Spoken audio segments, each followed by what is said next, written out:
তাহলে সেই মনটাকে যদি আপনি পরিষ্কার করে ফেলতে পারেন, হ্যাঁ সত্য, এটা একদিনে হয় না, এটা এক সপ্তাহে হয় না, এটা এক মাসে হয় না, এটা এক বছরে হয় না, এটা হচ্ছে বান্দা চেষ্টা করতেই থাকবে হিংসা থেকে যেন সে নিজেকে বাঁচাই রাখতে পারে। মন চাচ্ছে অন্যের বদনাম করতে, সে জিহ্বাকে কামড় দিয়ে রাখবে, দুনিয়া উল্টায় যাক, আমি বদনাম করব না, আমি বদনাম করব না, আমি বদনাম করব না।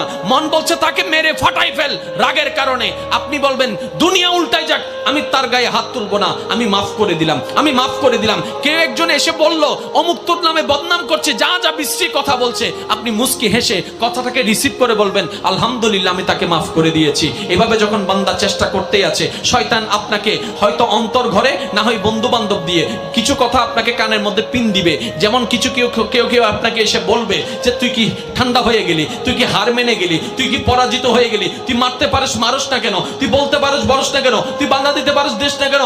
আপনি বলবেন দুনিয়াকে খুশি করার আমার দরকার নাই, আমার রবকে খুশি করার দরকার। সুবহানাল্লাহ।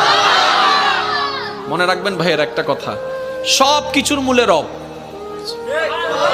আপনি ডাইনে থাকেন, বামে থাকেন, সামনে থাকেন, পিছনে থাকেন, এভরিথিং, সব কিছুর মূলে গিয়ে রব।